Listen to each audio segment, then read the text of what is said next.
Okay. Okay, guys, so I think last Saturday we have the mediumship, mechanics of mediumship class. Was last Saturday, right? If I'm not wrong, yes, was last Saturday. So the last one before our meeting, it's going to be October 22.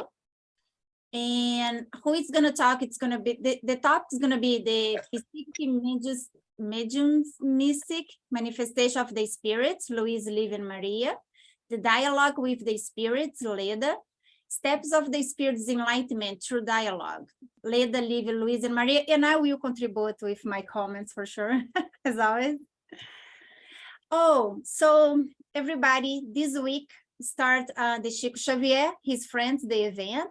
So guys, everybody in this event are people that have a really close relationship with Chico. Mainly these three ones here. Let me try to make my Geraldo Lemos, Baselli, and John. What is John? And John. So it's very interesting because it's how we can get a little close and understand a little bit more about Chico. And it's all free. There is no charge. It's gonna be Anna, Luis, Anna. It's gonna. I think she's gonna transmit right here in the channel, right? If I'm not wrong. I'm not sure. I just know that this week I've done a dubbing of one of the lectures in English. All the lectures are dubbing. It's going to be okay. One of them I dubbed with the Leda. Oh yes, great. Yes, absolutely. Yeah, what we have to say, people, is lots of people speaking, and they have their personal experiences, because Chico Xavier influenced thousands of people personally here in Brazil. So the experiences these people have are amazing, and sometimes it's worth to hear what they have to say. Sometimes they know, right?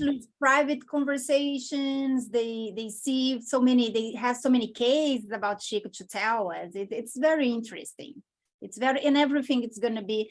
You say doubled, it's me. How did you do, Luis? Because the group did like an interpretation.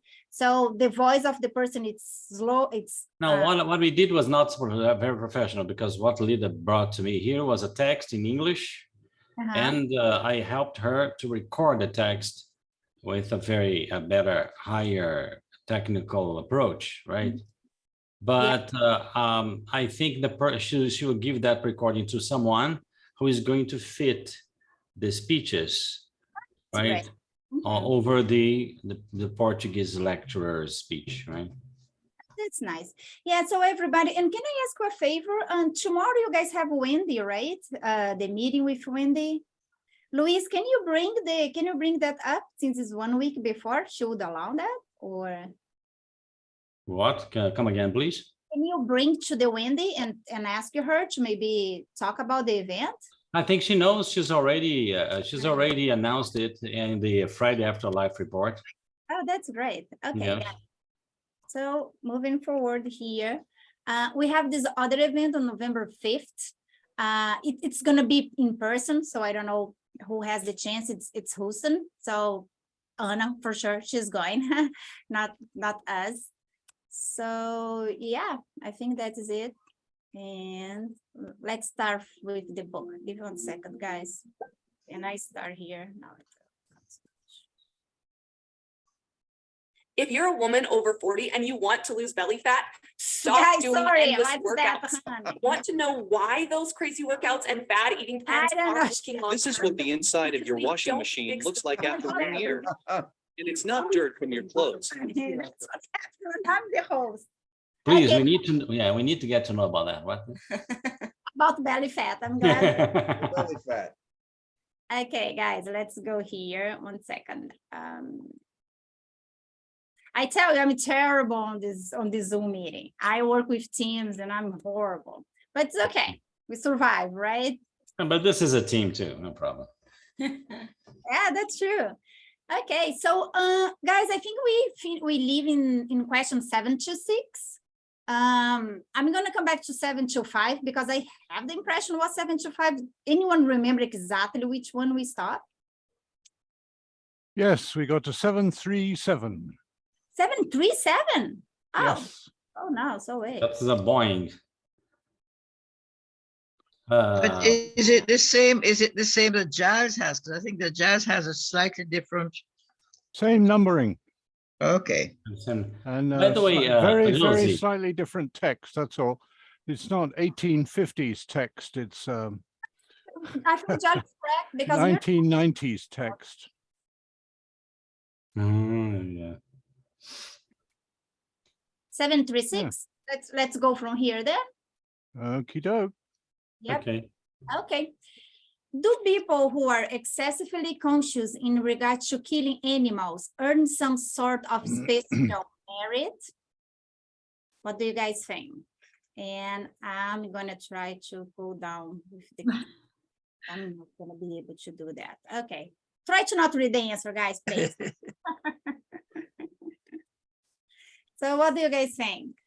Do people who are excessively conscious in regard to killing animals earn some sort of special merit? Well, my translation says, do they carry their scrupulousness to excess? No, I don't. Let me see. What does yours say? Conscientious. Excessively conscientious. There we go. Same thing. Scrupulous to excess. Well, that's of course idiotic. Scrupulousness to excess. This implies some kind of religious approach.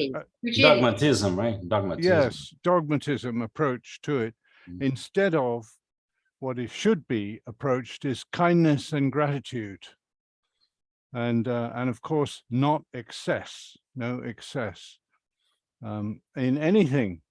So there's my answer, which is not much of an answer. Hyacinth's got one now. Great. Only because there's so many people who say they don't eat meat because one has to be kind to animals and not kill them. So, you know, I eat meat. Well, Hyacinth, you're not in America. In America, the meat is poisoned in its production. It's an absolutely nasty treatment of the animals, left, right, and center throughout all of the things. So my choosing 20 years ago to be a vegetarian has been based on ethics and encouraged by the poisons that are put in it. In Europe, there are reasonable controls, which are not here. This is a corruption. Well, yes, I agree. Yeah, because it's a lot of poison, and the way they kill, they farm animals and treat them, yes. But actually, what the point I mean is that you don't kill them because they're animals and you shouldn't kill. That's what I mean. Because that's what a lot of people think, and there's plenty of people who, for them, this is, you know, they're very religious. There's going to be a talk tomorrow. Well, Len is going to confirm this opinion, because sorry, let me say this just before Len comes in. That is, it's my understanding that the protein requirements of growing adults, children, in other words, until age 7 or 10, should be fed meat. That is my understanding. I don't like it, but I understand that that's the case. And Len, being an MD, will be able to correct me on that. Well, and of course, the ethical reason still stands. The thing is this. All right. Yes, there is contamination in meat, fish, and other forms of food. But as Giles pointed out, I was going to talk about, you have physiological requirements, metabolic requirements for protein, large amounts of protein in the various stages of development. And meat is a very, very important source of protein.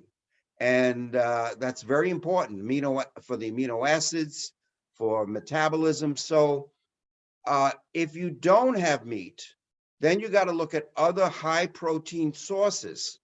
So there is a physiological, putting aside the religious, putting aside the contamination, etc., of food sources, there is a physiological mandatory requirement for high levels of protein in the physiological stages of us developing. And that's just a reality. That's just the physiological law. That's it. Can I give my opinion about that a little? It's a little personal, but I have in the books I have been read. I read so many books about spiritualism and spiritism. I think stopping eating meat, it's a progress, and it's a natural progress. When we read about happy words, or I think more you evolve as a spirit and a planet, you stop this kind of dense food. And mainly they treat the animals as a brother and sisters, like the young brother and sister. So I think the tendency with the evolution, it stopped, but I'm not sure if you are ready to step on that right now. As Lynn said, our body still need the protein, our body still need beside. For me, I'm not eating too much anymore. I eat once in a while. And I know so many people that are vegetarian for 30 years, vegan for 25 years, and they're fine. I think it's still a small line where can we really, do we need, or we don't need so much anymore. So it's a very thin line, but I think the evolution of the planet and the spiritual evolution, to me, in the future, when I say future, can be in 100 years, I think we are not gonna eat the food future. It's not eat meat because you are not killing another animal. But that's a little bit. Josephine, I quite agree with you about the future, but I'm not sure that Len described the my understanding that a growing human, up to 7 to 10 years of age, Right needs meat protein. Yes. While once you're beyond that, 12, 15 or so, well, then yeah, sure. You don't need meat because there's protein in plants. That's what beans are for. So I'd like to, Len, whether you confirm that meat is necessary for proper human development up to the age of, I don't know, 6, 7, 8, 10, something like that. Yes, in the early stages of development, there is a large requirement for meat, absolutely, for organ development, etc. But you bring out a point that is good, and that is, what if you don't eat meat, then what is your protein substitutes? A lot of it is beans. A lot of vegetarians eat a tremendous amount of beans. Fish, they forget though. Fish is a very important source for protein. And a lot of people forget that, but you got to eat fish several times a week for that. Because another thing, just one point, Lynn, I used to use it. I work with IT, so I know a lot of Indian people. I never ask them, but they don't eat meat at all. They don't eat. I asked my friend, what you guys eat? And he like, we don't eat anything that walk, that swim or fly. Never. So I'm curious, I'm gonna ask them some point, like the kids doesn't have anything either, because most India, they don't. They are completely. The bottom line is you have to have a protein source. Yeah. Oh, that's more in demand in the younger years of development. Yes, but still through your life. So where are you going to get that protein source? That's simply what it comes down to. Absolutely. Luis. Hi, Cindy, you want to say something? Yes, but let's Luis go for it. Not totally. Go ahead, Heising. First, you've been there. Okay, before. no, because this thing, it's animals eat animals, but I mean, this is for food. They're not killing for pleasure or for sport.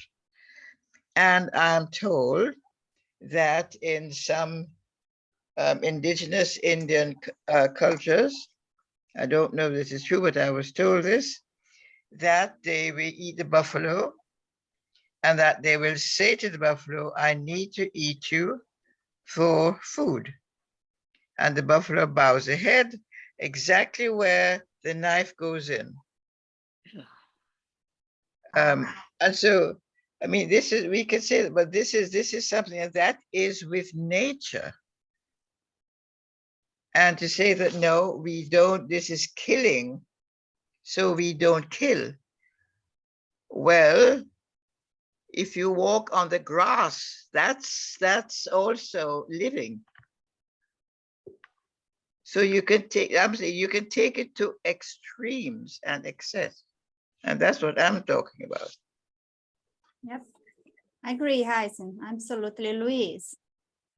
And I think that's what the question is talking about, the excess, right, in everything. And I know people, because I come from sort of a vegetarian family. We're spiritualists, my brothers were spiritualists, and you know, I hadn't been eating the meat since the age of 11, 13.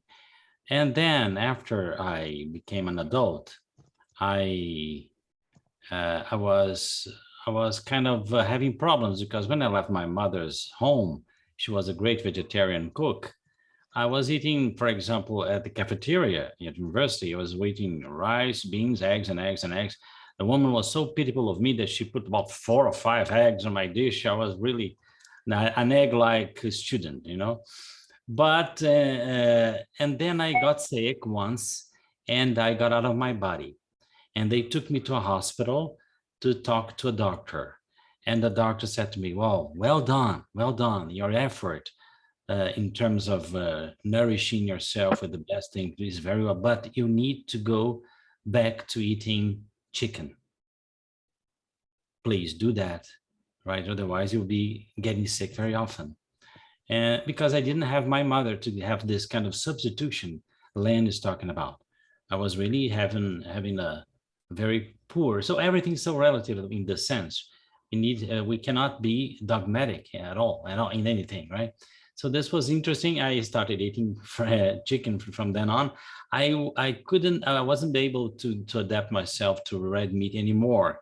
Every time I ate red meat, I felt really bad. Once I tried, and really, there was a strong allergical reaction, right, in my body. But my chicken, I've been eating. But I think that's the point, people. I think the spirits, the higher spirits, they are very rational.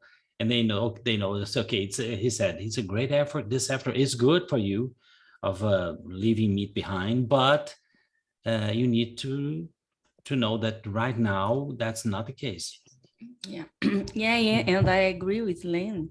Children and young human needs more resources of protein, and you cannot, how I'd say, impose, it to them as children, but you can substitute. And the Spirit says in physical mediumship, you can eat, for example, fish, because fish is a group of I would say a group of animals, right? A group of souls. And if you take one, it's not so much suffering for them as a unique animal. Yeah. And as individuality, yes, in terms of consciousness of them. Yeah, this is a theory. I don't know, it's a theory, but they used to say to Peixotinho, to Chico Xavier, they could eat fish. And it's a good substitution. On the other hand, if you read a book by Chico Xavier, oh my goodness, this is called The Missionaries of the Light, where there's a description of a slaughterhouse in the spiritual planes. Oh gosh, everybody's gonna follow Giles in his pursuit for vegetarianism. And nowadays, there's more substitutions too. That's okay. And Chico Xavier used to eat red meat. But that was, because he was not a guy that could be, because he could not be the guy who was worried about what to eat and to, he had a very hasty life.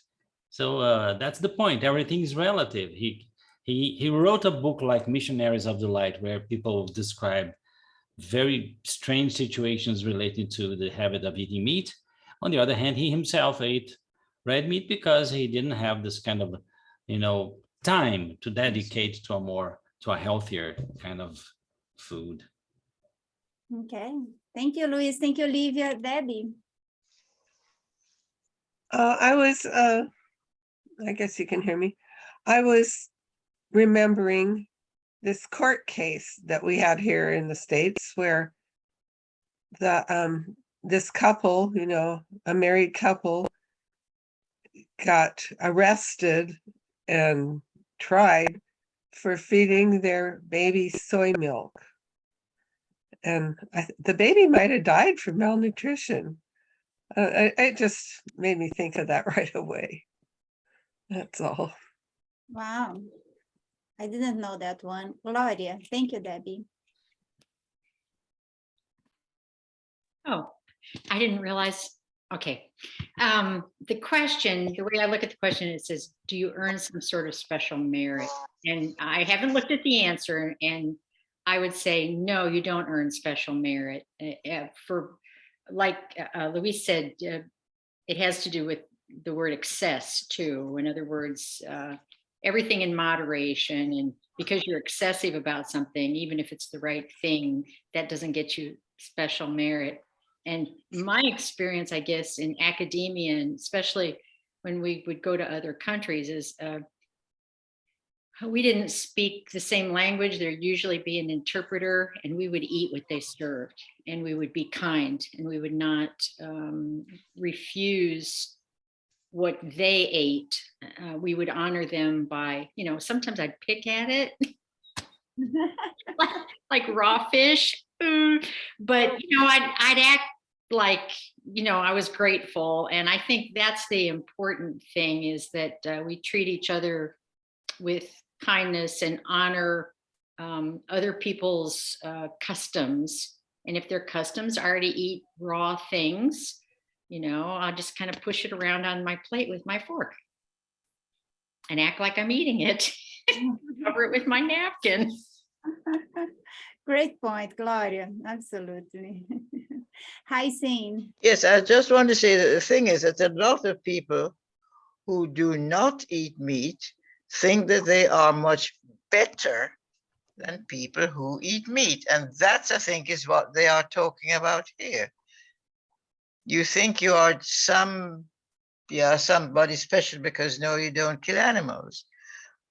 Well, I mean, nobody, well, I don't know if they're hunters. Let me, what hunting. they're referring to the, at least one practice that I know of, the Jewish practice of extraordinary behavior with killing animals, which is a religious practice. And I don't know. No, but that's a question of the blood, the way you kill it. That's what it is. You kill them, but it's the way in which you kill them. And that you drain, that's what kosher meat is. You drain away all the blood. Okay, thank you, Heising. Luis. Yeah, I think this dogmatic thing is something very important for us to tackle, because we have this tendency of projecting onto the external world things that we should be doing in the internal world, right? And this is very much about religion and any kind of procedures that we externalize very much. And eating and being a vegetarian, as I was my family. So I lived this kind of through this kind of situation. I remember once I was in a vegetarian restaurant here in my town, and I took some friends of mine. They were English teachers. Some of them were American, so they were kind of loud guys and very extroverted and so on and so forth. But everybody in the restaurant were looking at them with eyes of superiority. You know? They're, oh, come on, these people, they don't know how to eat. They don't know how to concentrate before eating, so on. And I was used to that, but my friends weren't. So I think, and then they later said, I'm not gonna ever go back to that restaurant again because we didn't feel comfortable. And this was, I saw that the people were looking down at them, you know, because they were feeling superior to the guys, because the guys were certainly not vegetarians. And so this is and even the Apostle Paul in the Bible, he touches this subject, said, well, yes, it's not because of the food itself that you're going to be superior or not, you know. We need to be careful about that, because I remember once talking to a guy, and he said, he was talking to me about his daughter's new boyfriend. I knew that the guy was far from being a very balanced boy, you know. But he said, but Luis Sergio, he doesn't eat meat. He was a spiritualist, you know. He doesn't eat meat. So I think it's a perfect match to my daughter, don't you think so? Okay, so he was basing everything on the fact of the guy not eating meat, being a vegetarian, but the guy was really having problems at school, or behavior problems, right, in the society. But for for his future father-in-law. The great thing that was he didn't eat meat, you know. So this, we need to be careful about that and not to focus so much in the external procedures, right? Yeah, and today we are in the political time in Brazil, and there was some candidates that they put, I don't eat meat. I'm a very good person. Yes. It was very funny. Yes, I was walking, it's a Taiwanese restaurant, right? Yeah. I was walking past and They the woman was distributing some flyers. And she said, look, vote on me because I've been a vegetarian for 20 years. I said, well, Hitler was a vegetarian too. Yes. But it doesn't mean so much. Right? So we need to be careful not to be dogmatic, right? I think that's what the Spirit say. If you make an effort to be a vegetarian with a good reason for that, I think it's great. And we making the substitution, taking care of your health, I think you're gaining something in terms of your, you know, evolution. But you need to be fairly rationally well. Right? Yeah, no, that's great, Luis, great point, because by the end, it's everything what you feel, what you think, how you express your energy and yourself. That's what matters. Len, please. Yeah, everything in moderation. I think that point is coming through. I'll give you a prime example. Breastfeeding, human colostrum in milk. If you look at all the clinical data the last 30, 40 years, Children's Hospital in Buffalo, I spent my life at, we published a lot of papers on this to show that the first 6 months is the critical point for breastfeeding a child. That's where you get most of the immunities, the immunoglobulins, the T cells, etc., in the human colostrum milk. After 6 months, it becomes diminishing returns from an immunological standpoint, all right? Which is, so I had a turmoil in my family because they asked me, they wanted to breastfeed when the child was 3 years of age, 5 years of age. That's totally excessive. There's no medical, physiological reason for that. So you get the extremes in all these discussions on nutrition, breastfeeding, etc. And I'll be very candid. There was one of my daughter-in-laws who breastfed one of my grandsons till he was 7 years of age. Oh gosh. And this was ridiculous. And they was calling it cozy nanas. Okay, he says, Mama, I want cozy nanas. So I'm sitting there at the table and my wife is kicking me under the table as I'm biting my tongue until it's bleeding, not to say anything. She says, you're never going to see your grandchildren anymore. You better shut up. I says, I mean, this is nuts. What is when the kid's in college, he's going to come to the dorm and feed him cozy nanas or what? What's going on? So that gives you an example. The kid was getting breastfed at 7 years of age. Said, okay, this is enough. I got it. I had it. So my wife is kicking me under the table. Don't say anything because you're never going to see your grandchildren. I said, you got to shut up. So, but the point I'm trying to make is there's extremes in all this, and moderation is simply common sense and a good amount of moderation. That's all. That's it. Yeah, so can I just say one thing, Len? But in some cases, this is traditional. I mean, you know, seven breastfeeding till they're 7, 8 years of age? I know people who have done it. Really? What could you tell me, enlighten me on the cultures that enforce? No, there were not many. One woman was from South Africa. I mean, she was, and so in some places, this is what they did.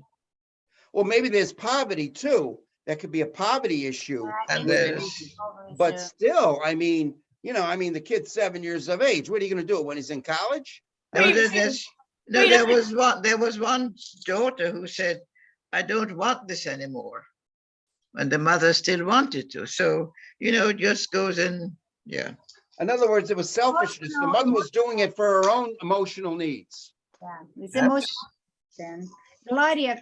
That's what I was going to say. When we were at University of Delaware, one of the faculty members' wife was from Arkansas, and it was a tradition in their family. You nursed your kids until they went to school.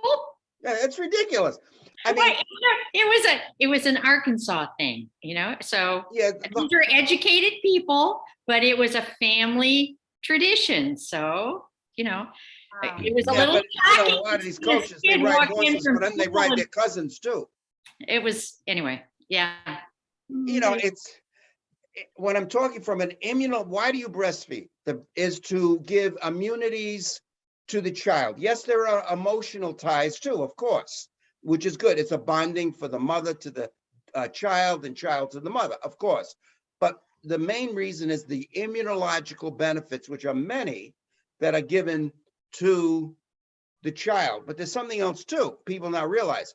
In breast milk, human breast milk, there is various sugars, nutrients that are used to promote the bacteria in our intestines, which allow the bacteria to allow us for the digestion, for the development, maturity of our intestines. So breast milk has a lot of very profound physiological uses. It's not only just for the child, but in terms of immunity, but also promoting the development of the intestines too, of the bacteria in the intestines. So, but after 6 months, it's diminishing returns. I mean, there's a lot of clinical data on that. There's a reason women have breasts and lactate. Yes, it's for the fun of the men. No, it's for feeding the babies. Right, Lois? It's for the fun of the men, of course, right? A side Giles, effect. isn't it for the fun of the men? I think he's agreeing. It's fun time. Annie, my dear, you want to say something? I just had a question for Dr. Lan. I was just wondering, just since we're on the subject of cozy nanas and boobies, I'm wondering if a woman continues to breastfeed, will she have milk as long as she continues to breastfeed? Like if she Yes. breastfed, so it could just be continuous. All the milk glands, and Olivia can talk about this too, there's stimulation. So you will have basically the synthesis of it's colostrum and the milk. Yes, they will. So at elongated periods of time, they still will have the milk and human colostrum. However, in that milk and human colostrum, the T cell lymphocytes, the B cell lymphocytes, a lot of the immunoglobulins, which are used for immunity, decrease dramatically. They're not, right. So the immunological benefits decrease, although you still are producing milk and human colostrum. Okay, because that was my second question, was if your child was done with cozy nanas and you were married and your husband wanted a little cozy nanas, I was wondering if that would do anything for his digestive system. Well, I'm a big fan of the breastfeeding for myself. I mean, that's a wonderful thing. So if it's always room for that. Of course, I'm open to it, no problem. We can always call that foreplay. Luis. Right, Louis? You want to comment on that, Louis? We could call that foreplay, right? Luis. Yeah, I would say that, of course, I'm completely pro breastfeeding, but actually the OMS nowadays recommends to breastfeed until 30 years old. Yeah, and they say that before that is precocious stop breastfeeding. Of course, exclusively breastfeeding until 6 months. But I understand that before they used to say to breastfeed until 2 years old, and now they say 3, because I don't know. Of course I know. They say that's because the sentimental things. There's no so much nutrition or physiological reasons, but because of the connection in the intestine, and the children goes away and they stop by themselves to breastfeed naturally until 3 years old, frequently, not all the time. And but it's not a dogmatic thing. Of course, I always talk to the moms and I say, no, it's up to you and the baby. And it's not so dogmatic. I know it's difficult. Moms have to work, kids have to go to school. Here they go early to school because the moms have to work. Everything is about balance, really. And besides, I'm very pro. I love to talk about breastfeeding and to influence doing that, but I think it's not so dogmatic thing. We cannot impose it to the moms and to the kids. It's very difficult to do that to anyone. And nowadays we need to be very careful because we are living in the times of extremes, right?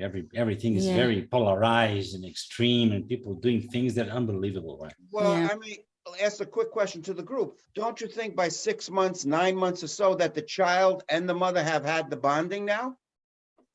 I agree, Allan. To me, 1 year. All depends on the child. If it's an aquarium child, yes. I'm sorry until to 1 year, interrupt. it's No, very, I have to interrupt very here necessary. because we're going on and on and on about this, and then number 737 awaits, and it's much more interesting. Yeah, of course. Okay, Gloria. This is correct. Let me just let Gloria say what she wants, and then we go to the book. Come back. Yeah. When I was in college, there's a dark side to this whole conversation about feeding babies. Because I can remember when I was in college, we were protesting because I think it was Nestle was marketing baby formula as modern and progressive and better for the baby than breast milk. And they were doing that in very poor countries where it was possible that the mother would be dried up, could not afford the formula, and then the baby would die. And it was so unscrupulous of the company to market this formula. And so there was a push to promote nursing the baby over this packaged formula because, and even here, when my kids were little, we were very poor. We were really stretching our money to buy chicken necks for soup while we were in school. And if I had gotten the formula, I would have dried up.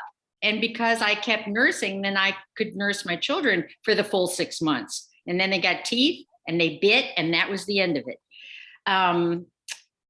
But that was the big thing. The unscrupulous part of not breastfeeding was these companies that were marketing it as somehow better than breast milk. Yes, and absolutely. more modern. Yes, and that was, to me and to the students I protested with, that was evil. That was that's falsehood. That's totally falsehood. For money. It's all for profit, for money. Exactly. And basically what they're doing, compromising the health of the child. I mean, that's totally a falsehood. They were causing death. Giles, I want to apologize that we got talking about this, but I love to talk about breasts. I'm sorry, Giles. Okay, but let's follow up. Okay, Josie, just a minute. I'd like to introduce to the group someone that is our friend. She's been coming, but we haven't introduced her yet. It's Alessandra. Are you there, Alessandra? Can you turn on your camera a minute? Yes, I'm here. Hi. There you go. This is Alessandra, is a friend of ours, right? She's been studying Spiritism for a long time. She's a medium. She takes part in the Spirit Release Circle here in Brazil. And she psychographs messages too from the spirits. Okay, that's it, Alessandra. Welcome, Alessandra. We promise we talk about the book of the spirits. I promise. I know it doesn't look like, but we do. Yeah. Sometimes we do. Yeah. Nice to meet you all. Thank you for having me here. I hope we see you every Saturday. Giles, can you read the answer for me, please? Why, yes, indeed. While the sentiment in itself is praiseworthy, it turns into an abuse when excessive. Furthermore, other types of abuses offset its merit. They feel a superstitious fear rather than true gentleness. Well, I think today we call that empathy. And understanding, yeah, okay, 737, yo. I want to come back, watch the record and know how from that question we get a breastfeeding. And the discussion was so long. That was easy. Vegetarianism and whether meat was necessary for the first few years of development, which according to Len, it apparently is. That's the point. And then we slid across to what's in breast milk and then went on and on and on about that. All right, 737, much more interesting. What is God's purpose in inflicting destructive scourges upon mankind? Don't read the answer, guys. Don't read. No, I'm not reading the answer, but I'm laughing about the question because these, you think God is sitting up there pointing, waving a wand and saying, all right, let's blast that area with thunderstorms. Let's have volcanoes go off in that area. No, this is natural events. Well, sorry, I'm answering it already because what a silly question. I mean, but then we are back in 1850 when if you didn't go to church, ... Yeah.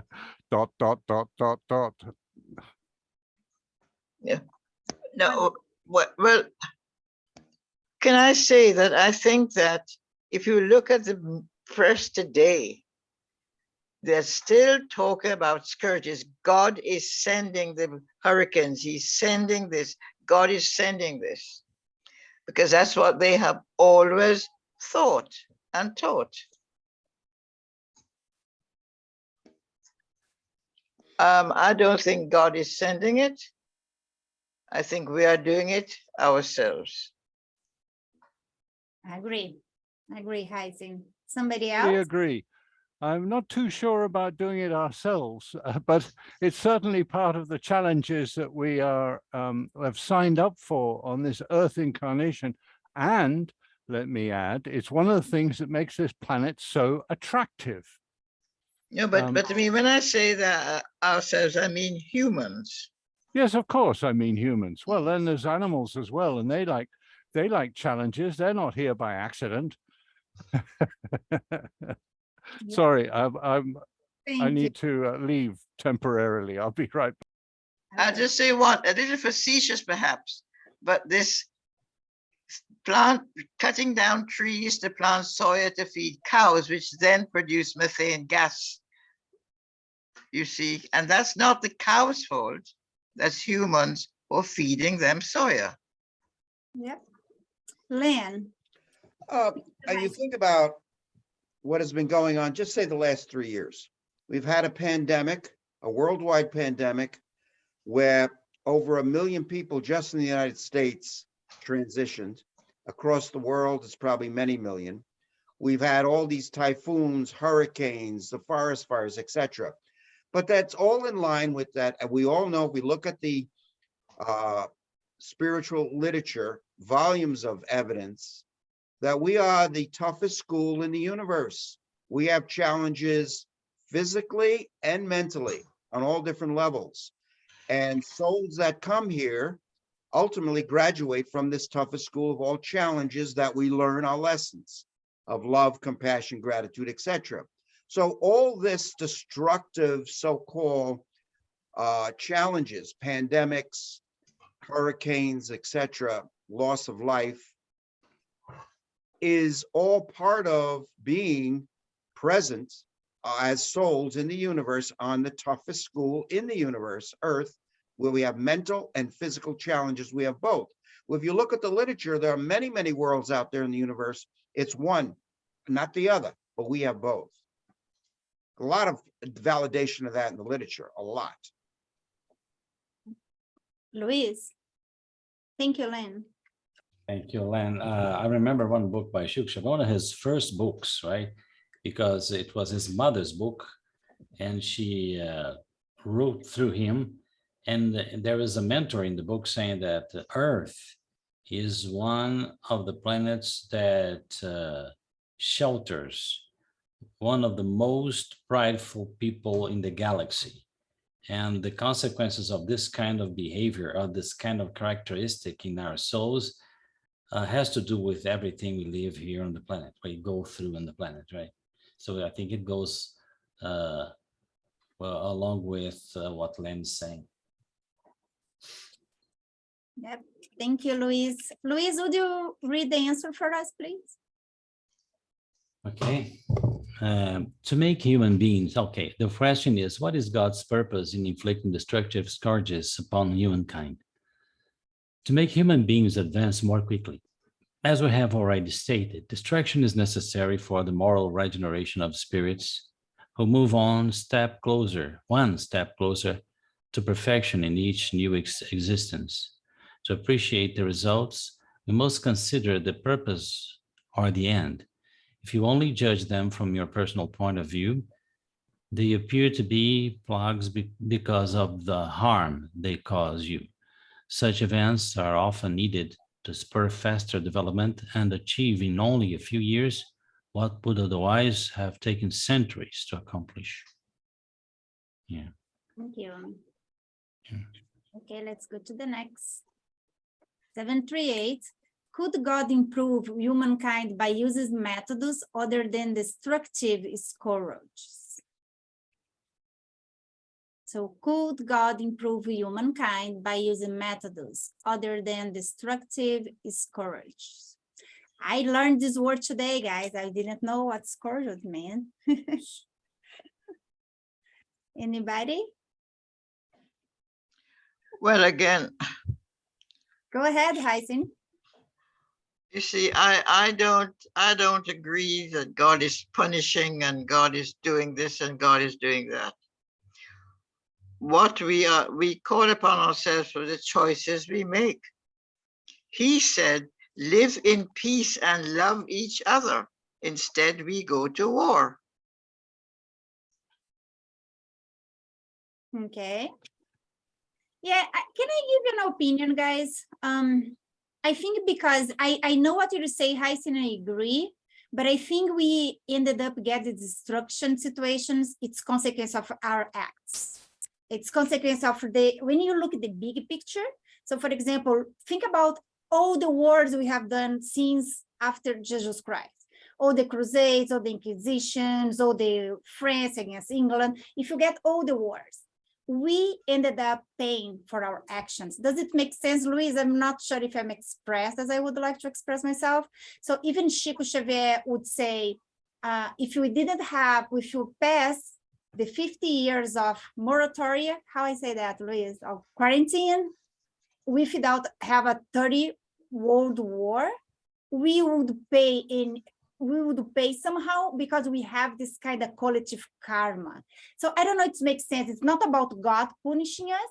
It's more we, as a result of cause and effect cause, we automatically need to repair our mistakes from the past. But we don't see it because we are seeing only the present right now. We don't see, if you go to a big picture panorama, I believe that's what's going on. So for example, the pandemic Allan mentioned, it's a way the world as a collectivity, it's kind of, again, it's not pay as a punishment, but it's kind of bring back what mistakes we have done in the past.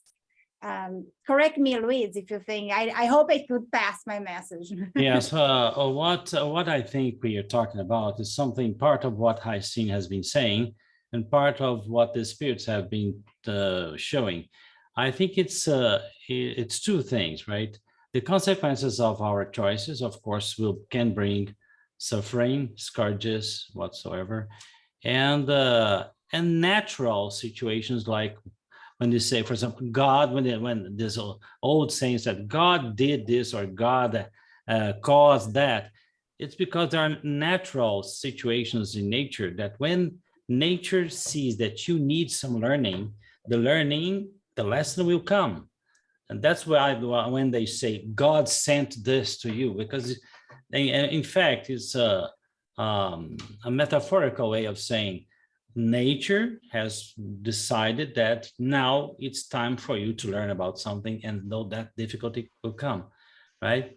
For example, what you're saying, Josephine, is that Chico Xavier, 50 years before, he said that the higher spirits responsible for the coordination of the earth, right, spiritual coordination of the earth, had come to a decision that there will be a moratorium a suspense in the payment of our debts for 50 years, right? And if in these 50 years, major nations did not get into a war, a general war, a nuclear war, for example, things could be very nice. But if not, things would be really very difficult, and we would be living some hundreds of years of great difficulties on Earth, right, in general. I don't know exactly what happened, because I remember before Chico Xavier died, he was saying, okay, we haven't had a nuclear war, but people are in a mental war. We are living in a mental war in the world, and this is very serious, right? So I don't know exactly what's going to happen from now on. And we've had the pandemic, and things are really, well, on edge nowadays. See the situation in Ukraine, and well, that we need to pray, because what Chico Xavier says about the closer friends, very close friends, about what the future can be, even for Brazilians, this is scary, because he says that Brazil, depending on the situation, can be invaded by all the nations in the world. And he said, oh, people from the north, or maybe they will come here, right, running away from the consequences of the situation in the future. So we never know exactly. He didn't even know, right? But there is this possibility because of the consequences of our deeds, right? Of course, just as Haising was being saying. Okay, Gloria. Oh, I'm glad you. I want to get some clarification, Luis, because in northern North America, they're already talking about and planning for climate change refugees who are going to have to move north. Well, it would make sense that in South America, they would have to move south because it's going to be unlivable in between. Is that what you're talking about? No. Not exactly. According to what I've heard, and the people that lived together and stuff, you were talking about the consequences of war in the Northern Hemisphere, right? And nuclear war. Yes, it would be more serious, and then people would run down here, and sometimes not very amicably, not very friendly way. They would come in, okay, we want this part of the land, we want Amazon, and we want the south of Brazil, that's more European, right? The northeast of Brazil that can be taken by, for example, North Americans, and so on and so on. So this is because if the world comes into a desperate situation, human beings are not very fair, right? Remember Katrina? Yes. So it's something that we need to pray not to happen, because as Chico used to say, prophecies are not to happen. They are to be avoided. We need to try and avoid them. Can I compliment something about that? Because I don't want nobody to be scared here, because that's not, because, okay, when Chico Xavier said that, it was 1969. And then at the time, he said that if in 50 years, what finished in 2019, if the world didn't came to a 30-war world, we would pass, Luis. So in the beginning, we passed the test. The problem is if you have a war in that 50 years, then things would be really, really ugly. He would say in 2 weeks, two-thirds of the world would be dead. That level would be because it would be a nuclear war. But we are gone, this time is done. It didn't happen. So yeah, okay, but there are different readings. I have a personal reading about those things, about prophecies. I was restudying prophecies since I was a child. And sometimes they are not so exact. Even Allan Kardec says, right, 50 years. Of course, when Chico Xavier said 50 years, exactly 50 years later, 50. Okay, but exactly 50 years, then we had the pandemic, right? But if you see the video, he says around 50 years. Yes, in the video. He didn't say 50 years fixed. He didn't say that. Yeah, because things are not exactly like this. Even Jesus Christ said, the moment, the exact moment, nobody knows. Only the Father Chico said, Jesus It, Christ. yes, and it was around 1971. And you could say, maybe he said to Geraldine around 2019, In the video. but in the video, he didn't say this date. He says around 50 years. And it was 1971, the video, when he talked in the program to all the people in Brazil. Yeah, it was a pool of TVs. Public A pool of TV, TVs. yes. Okay, but this is another. I think Jared's getting nervous now because we are going on and on and on about another subject too. Yes, we start another subject. We can talk about that. Carried away. We're carried away today. Let me ask you something for the group. Important we be positive. The vibration we emanate to the world as a Yeah, we community hope it will not happen. frequency, and the world's not gonna happen. So let's not bring that. I think we should Yeah, be. so it's no, yeah, it's if we go on into the subject, it's very heavy stuff, so we're not gonna talk here about that. Len is gonna talk to you now. Just a quick comment, and that is why prophecies, there's fluctuations and inaccuracies in prophecies is because a axiom law in the universe is free will. Yes. Free will. And that is a big factor of souls that have free will that can actually change this whole equation you have regarding prophecies and accuracies. So that's an important variable that people forget about, that we have all free will in this universe. Yep. Absolutely, Len. Absolutely. Yes, and there's a case of that in the Bible, right? Yes. The prophet that as his prophecies were not accomplished, he got angry with God and he said, well, do you want to kill a whole city just to see your prophecies being accomplished? Exactly. So free will is an axiom law within the whole universe. So that's of all souls. So it's very important to keep in mind that variable in the equation. Yeah, you're here to try to make that difference. Who knows? We can help somehow. Yep, absolutely. Len, can you read the answer for us, please? All right, where are we here? 738. Okay. Good people fall victim to these scourges just as much. The top one. Good Oh, God. yes, and God uses them every day. The Creator has given each of you the means of progressing through the knowledge of good and inquiry, because humans profit so little by those other means. It is necessary to wound their pride and to make them feel their weaknesses. Okay, let's go to the A. Good people fall victim to those scourges just as much as bad people do. Is it fair? That's a good question. What do you guys? I remember once when there was that tsunami in Indonesia, some pastors and some other people, Christians here in my town, they were kind of disappointed with God, right? Some of them, one of them came to the extent of writing that God was sleeping when that thing happened because so many innocent people died, right? You know, the lack of knowledge on the cause and effect law and reincarnation and the needs of the laws of attunement and so on and so forth makes us really disbelievers, right? Or non-believers, because the more it was very fun, very bizarre, because people were religious people and Christians, right?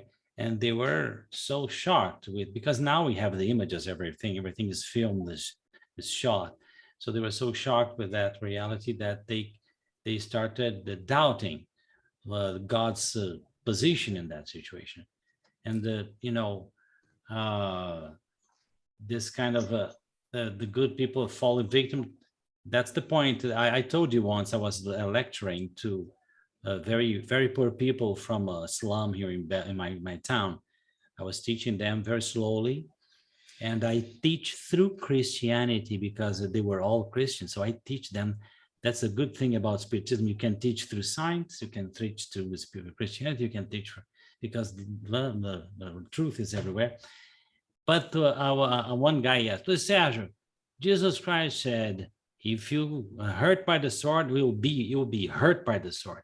But I once met a guy, he killed a lot of people, and he died peacefully on a yacht, right, near and a very good, surrounded by beautiful people.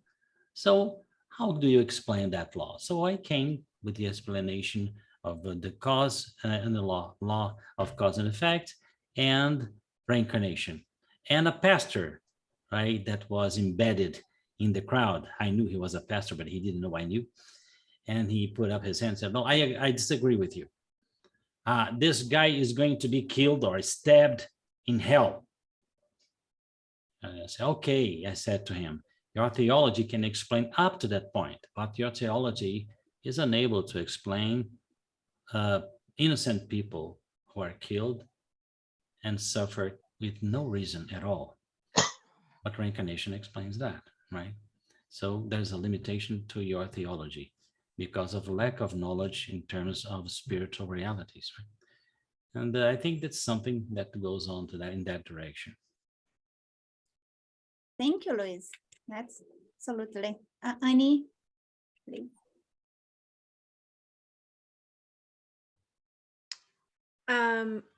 This is kind of along the same thing as Luis said.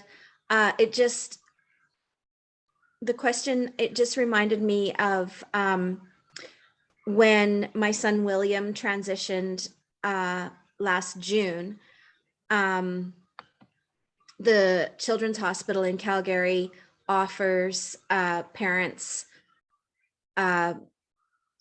to be able to go to a grief counselor, and they do like a 6-week program for parents, and we had like parents, all of us together, and the common theme I noticed in this group were a lot of parents were we were all very upset, but there was several parents that were very, very angry and kept saying that it wasn't fair that their child transitioned. And I don't even think the word fair should, I mean, life isn't about being fair, it's about living. And people live for a period of time and then they transition, and sometimes they're 12 years old and sometimes they're 99 years old.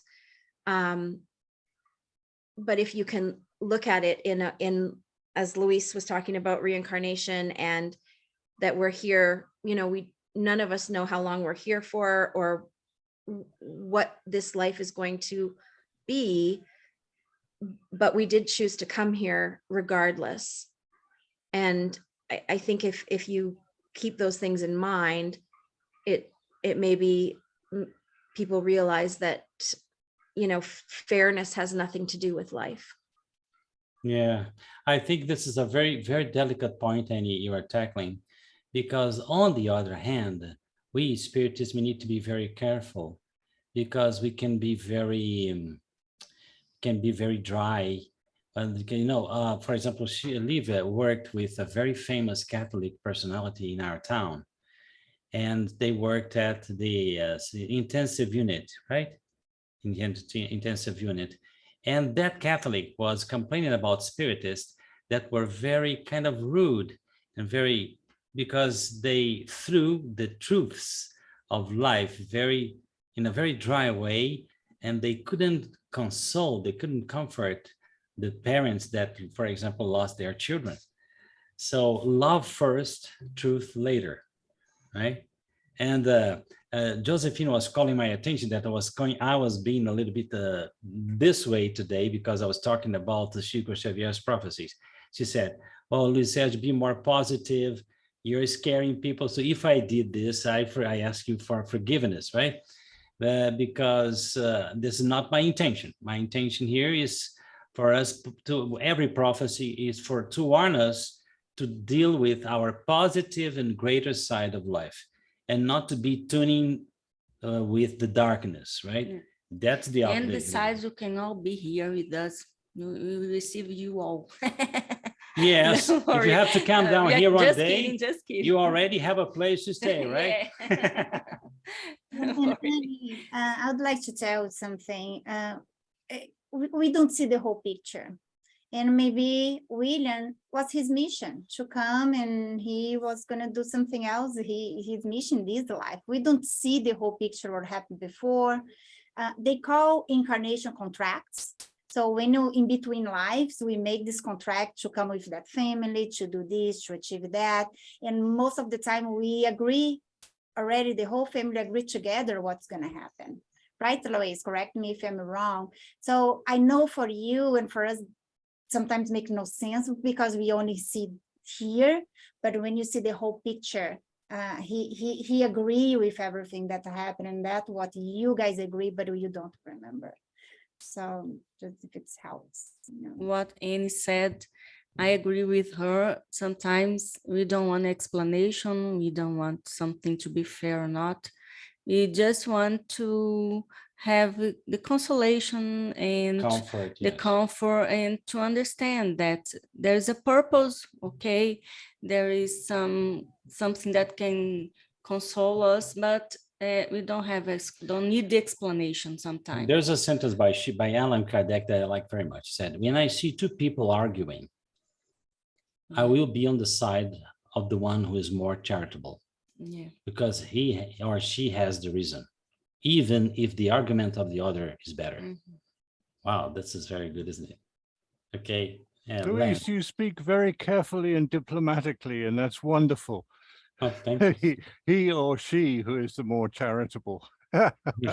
Louis, I just wanted to add something, Luis, that you said that's important. Love first, then truth. Because of all our books, my wife and I, who's on the other side, we have received a lot of letters, emails from people all over the world, all over the country. And I always express compassion. I think that's a key word. Compassion, love first. And then if they want to learn more information, then we offer it to them. But you always reach out. We forget that they were with us here. And there's those love bonds, and we miss them. We have the grief. No matter, even if we know they're fine on the other side, we still miss that physical, that attachment, having that grief. So you always express compassion first and love first. And then if they want more information, then you always make it available to them to accommodate them. As I always say, real comfort through truth. So I think that's a very important point that you brought out. I just would like to add to that. My wife, who's on the other side, we have helped many, and we always communicate, we work as a team. We have helped many people with their loved ones on the other side to bring them back and have specific messages for their loved ones here. And it's had a profound effect on many, whether it be children or adults. Thank you, Louis, for your comment. I think it was a very good one. Always put love first. Simple as that. Always put love first. Thank you very much. And I think you said the spirit of this group here. We have people from different nations, different walks of life. And if you don't do this group is going to, blast off in a minute. So I think it's so important for us to get together and to understand that we're studying here. Our objective here, when you say, let's study Kardec, let's study Spiritism, is because we feel that we can contribute to the whole mosaic of knowledge and spirituality, but we are coming from different origins, different language. So what's beautiful, and I think this is something about those who are going to meet in the United States, in Texas, in Houston, in next November, have to bear in mind that this is spiritually a very important moment, because it's the Latin world and the Saxonic world, and there comes together with the Latin world, the Jewish world and Roman world getting together, maybe for the first time, to work peacefully, right? Based on love, and the knowledge will come, right? The knowledge will come sometimes different way. So if you have understanding and fraternity, everything is going to be all right, as Haicin likes to point out and Jimmy Cliff saying, right? We all come from different cultures, different viewpoints, but the main thread that binds us all together in all our different cultures is love. And that's what always has to be put first. and emphasized, because that's the keeps us, that binds us all together. That's the glue for all of us, no matter what culture we come from. Yeah, absolutely. Absolutely. Guys, I turn off the answer. We are not going to give the answer. Let's start next Saturday with this question. What do you think? And we read the answer, so we have like a way to come back here and keep discussing that subject. What do you guys think? It's okay? Okay. Guys, thank you so much, everybody. Sorry, all my mistakes, all my I'm terrible. Mistakes at all. Great. Great monitor. But I know you guys Great have host. You did great. Thank you. Thank you so much. Thank you, everybody. Have a great Kisses. Bye. Bye. Thank you. Take Bye-bye. care, everybody.